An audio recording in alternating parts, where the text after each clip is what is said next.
Good morning to all of you. Myself Vijay. Welcome you all once again in the biology at fingertips with Vijay.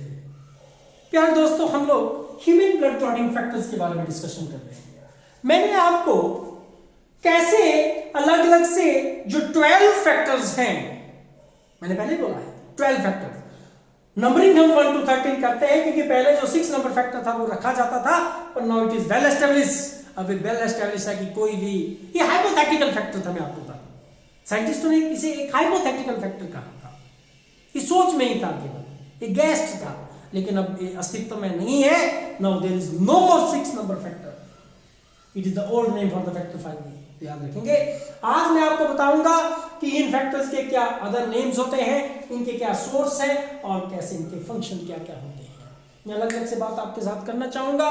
मैं सबसे पहले आपको बताऊंगा कि factor number 1 जिसे fibrinogen कहते हैं, ठीक है, उसका क्या अदर नेम है या नहीं है, कि सिंगल ही नेम है, वो आपको चार्ट से पता लग जाएगा। आप चार्ट में देखें names, fibrinogen we call it as fibrinogen, prothrombin को प्रोथ्रम्बिन यूजुअली कहा जाता है, थ्रोम्बोप्लास्टिन जो थर्ड फैक्टर है उसे थ्रोम्बोप्लास्टिन ही कहा जाता है, फोर्थ फैक्टर जो कैल्शियम है उसे कैल्शियम ही कहा जाता है, पर जो फिफ्थ फैक्टर है जिसे प्रोएक्सेलरीन कहते हैं इज एन लेवाइल फैक्टर। इसका अदर जो नेम है वो है लेवाइल फैक्टर या accelerate globulin, accelerate globulin ACG या थ्रोम्बोजिन।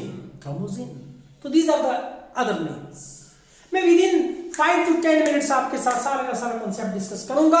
अगर आपको इन फैक्टर्स का पता चल पड़ेगा बेटा, तो आप ब्लड क्लॉटिंग चुटकियों में समझ जाएंगे और कर लेंगे। See 6 factor is no more there. 7th is proconvertin. याद रखने के लिए मैंने तरीका बता दिया आपको, अलग से वीडियो आपके पास पड़ा है मेरे YouTube channel biology at fingertips with Vijay, उसके ऊपर आपके साथ मैंने शेयर किया है। अब आप देखें 7 factors proconvertin. What are the other name? अगर आप याद रखें 5वां लेवाइल है, वो बदलने वाली नेचर का है, तो उससे अगला ही स्टेबल है। याद रखना, वो लेवाइल है, ये स्टेबल है। 7th is stable factor. It is also called serum prothrombin conversion accelerator which is also called SPCA। 8th मैंने किया है आपसे discuss, anti haemophilic factor A। Anti haemophilic factor A, उसे एंटी हीमोफिलिक ग्लोबुलिन भी कहते हैं, protein भी कहते हैं, AHG भी कहते हैं। 9th I discussed earlier, but मैं दोबारा आपको बता दूं, 9th factor is the very important factor. It is anti haemophilic factor B। It is also called Christmas factor, Xmas T से आप याद रखें। और मैंने आपसे डिस्कस किया है उस वीडियो में, आप सीखें, आप देखिए उस वीडियो को श्योरली मेरे YouTube channel biology at fingertips with Vijay के साथ, और get benefited by that. And its another name for the 9th is plasma thromboplastin component, PTC. Okay. Then 10th, it is Stott-Prober factor. Stott-Prober factor ही कहा जाता है। 11th it anti-hemophilic factor C. It is also called plasma thromboplastin antecedent. Plasma thromboplastin antecedent भी कहते हैं, PTA भी कहते हैं इसे। Also 12th factor which is called the Hagman factor. It is also called the surface factor or contact factor, or one more name is there, my dear friends, which is the glass factor. Sometimes it is also called the glass factor. तो ये तो नाम ही आपने याद करने, this may be asked from you, है ना? तो 12th is the fibrinase. Sorry, 13th factor is the 30th factor is, number में 30th है, काउंटिंग में वो 12th है, इसलिए 12th होना था। और जो फैक्टर नंबर 13 है, हम 13 लिखते हैं, वो फाइब्रिनेस है, उसका जो अदर नेम है वो है fibrin stabilising factor and Laki Lorand factor. Laki Lorand factor और the fibrin stabilising factor, these are the other names for the factors. What are the source of these factors? बहुत इजी, मैं आपको एक ट्रिक के साथ इसके सोर्सेज याद करने की बात कहूंगा, बहुत इंपॉर्टेंट है मेरा सोर्स में। याद रखना, जो मैक्सिमम हमारे जो ब्लड क्लॉटिंग फैक्टर्स बनते हैं बेटा, जो लार्जेस्ट बॉडी ग्लैंड है हमारी, जिसे लीवर कहा जाता है, लीवर में बनते हैं, और जो बाकी है वे ब्लड प्लेटलेट में, और एक जो है वो टिश्यू में बनता है। तो आपने याद रख लेना है कि लगभग सारे ही 4 को छोड़ के जो 9 है वो तो किस में बनेंगे? लीवर के द्वारा बनेंगे। तो लीवर वाले हम डिस्कस नहीं करेंगे अभी, हम डिस्कस करेंगे कौन सा कहां बनता है, जो खास है। तो याद रखेंगे आप, हमारे पास कितने फैक्टर नंबर होते हैं? 13। कितने? 13। तो याद रख लेना है 13 बेटा, अगर मैं लिखूं तो हिंदी में 13 भी कहते हैं और ऐसे 13, इसका लास्ट जो वर्ड है वो 3 है। तो आपने याद रखना जो 3 वाले हैं ना नंबर, जैसे फैक्टर नंबर 3 एंड 13, याद रख ले जो फैक्टर नंबर 3 है ये लीवर में ना बन के ये जो हमारा डैमेज टिश्यू होता है, मैं लिख दूं आपको टिश्यू या डैमेज टिश्यू, डैमेज टिश्यू या टिश्यू जब कट लगता है ना तो डैमेज हुआ टिश्यू होता है वहां से या प्लेटलेट में से। तो इसका जो सोर्स है इसकी जो फॉर्मेशन है वो डैमेज टिश्यू और प्लेटलेट में होता है। और फैक्टर नंबर 13 जो फाइब्रिनेस है, this is also formed by the blood platelet along with liver.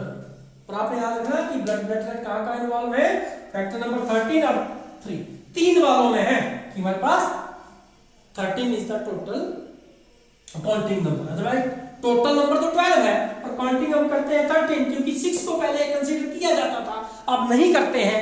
तो आप याद रखेंगे थर्ड पे और इस पे 13 पे, ठीक है।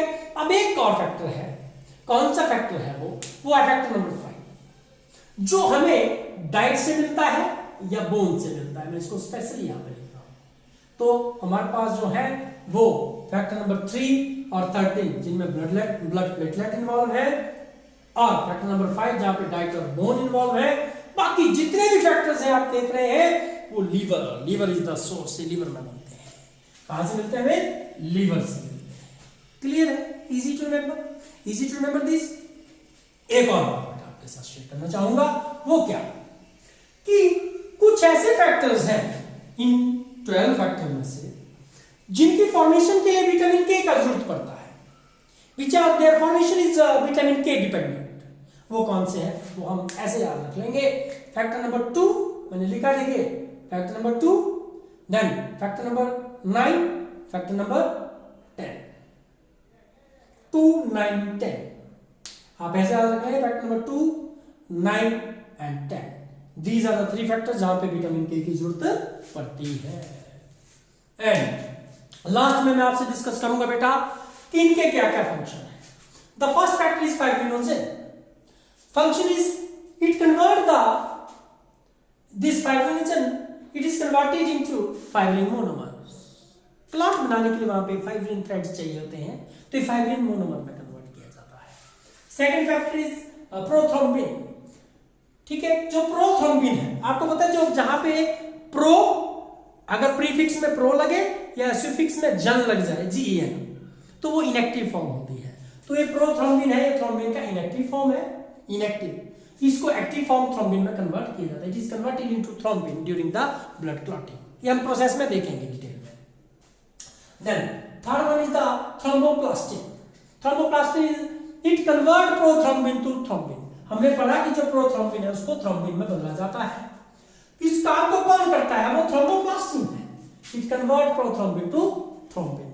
Okay, third factor. कैल्शियम का क्या काम है, देखिए कैल्शियम में क्या होता है, एक प्रोथ्रोम्बिन है ना, पीटी एक्टिवेटर, प्रोथ्रोम्बिन एक्टिवेटर होता है।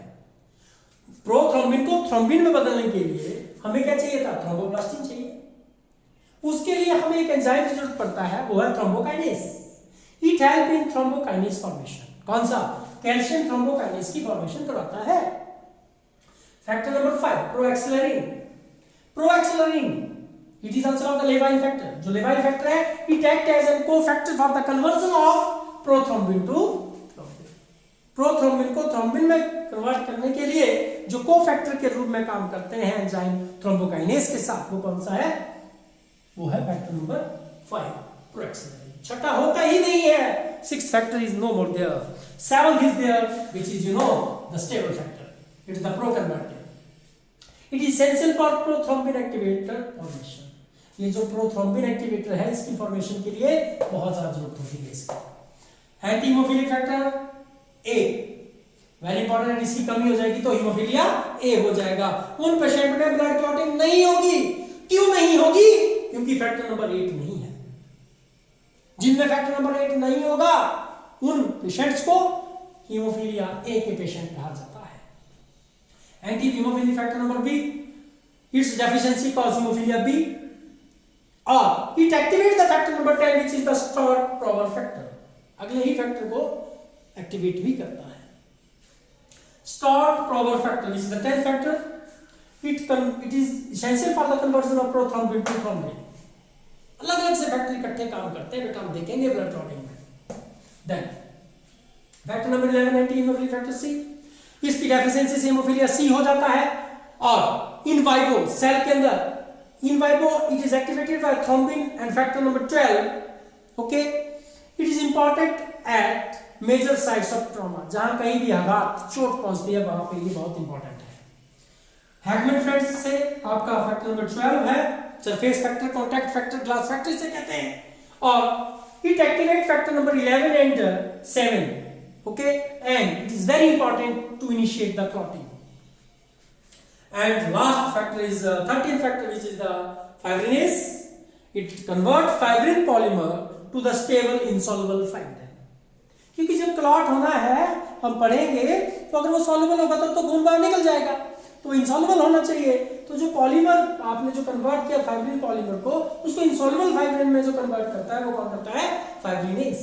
It help in the polymerisation of fibrin also. क्योंकि आपने देखा मोनोमर तो बनते हैं, कौन बनाता है? Factor number 1. फाइब्रिनोजन ने मोनोमर तो बना दिए, लेकिन उसके पॉलीमर कौन बनाएगा? Last factor. पहला याद रखें, फर्स्ट फैक्टर मोनोमर बना रहा है फाइब्रिन एक मॉलिक्यूल, और यहां पे पॉलीमर बनाता है लास्ट फैक्टर फाइब्रिनेस. सो ये कुछ बातें मैंने आपके साथ ह्यूमन ब्लड क्लॉटिंग फैक्टर्स के बारे में की.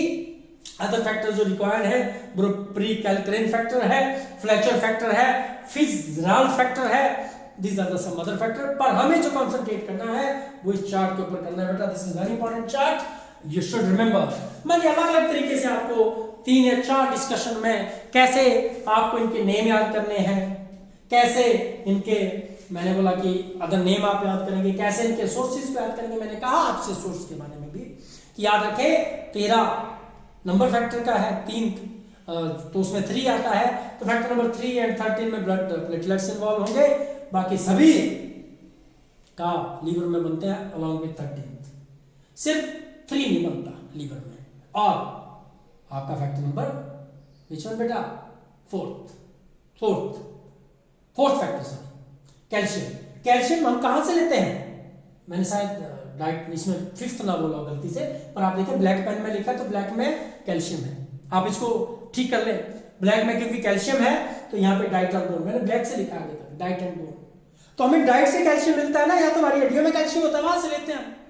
तो आप इसको जरूर इसमें सोर्स में ठीक कर लें जहां मैंने बात की है. अगर मैंने गलत बोला हो शायद मुझे ऐसा लग रहा है, मुझे ध्यान में नहीं है एग्जैक्टली आ रहा है, पर मैं अब इसको रिपीट कर रहा हूं कि जो फैक्टर नंबर 4 है वो डाइट और बोन से आता है.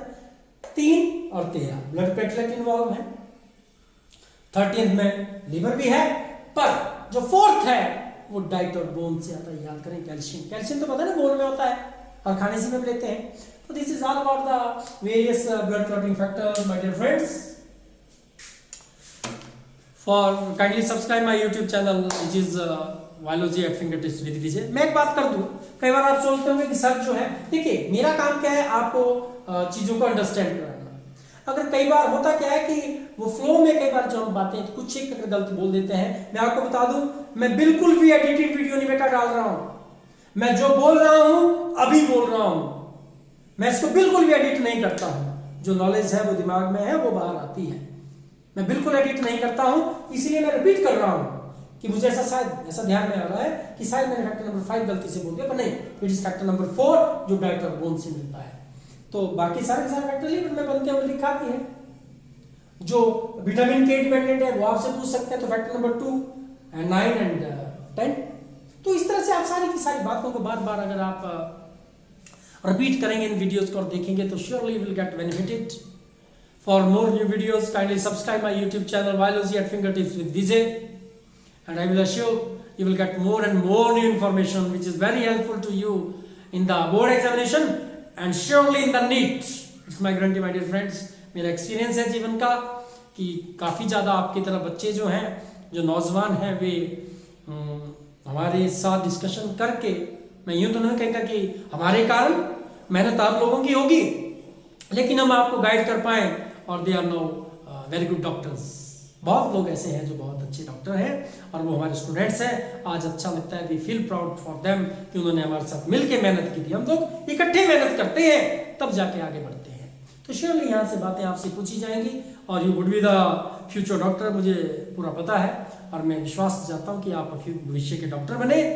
और for new videos subscribe my YouTube channel biology eight finger tips with Vijay and press the bell icon for the newer notification. Till then, bye to all. Thank you, my dear friends.